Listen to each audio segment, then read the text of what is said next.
Жалпыга салам. 4-октябрда өлкөдө парламенттик шайлоо өтөт. Бул жылы жогорку кеңеште орун алуу үчүн 16 партиянын талапкери ат салышууда. Партиялар шайлоо алдында кандай убадаларды берип, алардан кимдер талапкер болуп атканын билбей жатасыңарбы? Анда биз бул тууралуу көбүрөөк билип алууга жардам беребиз. Бул видеодо мен сиздерге Биримдик партиясы жөнүндө айтып берем. Бул партиянын баннерлери азыр Бишкектин бардык жеринде илинген. Бирок буга чейин Биримдик жөнүндө уккандар көп деле эмес болчу. Бул жылы партияга таасирлүү аткаминерлер кирди. Анткени менен партия 2005 жылдан бери эле бар. Азыр аны учурдагы депутат Марат Аманкулов жетектеп жатат. Ал эми талапкерлердин арасында эл өкүлдөрү Төрөбай Зулпукаров, Евгения Строкова, вице-спикер Аида Касымалиева жана башкалар бар.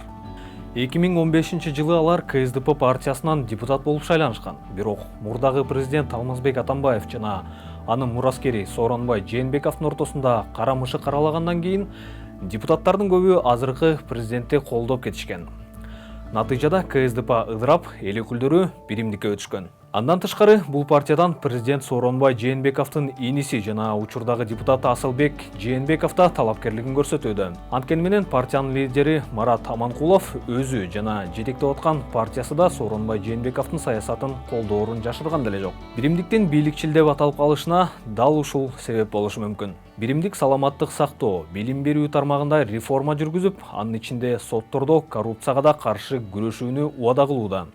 Мындан тышкары партиянын шайлоо программасында дагы бир маанилүү пункт бар. Бул санариптештирүү убадасы. Ооба, туура эле уктуңар. Санариптештирүү. Дал ушул сөздү президент да байма-бай айтканды жакшы көрөт. Шайлоо алдындагы үгүт жүргүзүү учурунда Биримдик админ ресурс колдонуу жана башка бузуулар боюнча бир нече ирет айыпталды. Бул сыяктуу билдирүүлөр Бишкектен да, аймактардан да келип турган. Ошондой болсо да партиядан даректерине коюлуп аткан айыптардын баарын четке кагып, биз таза шайлоо үчүнбүз деп ишендиришүүдө.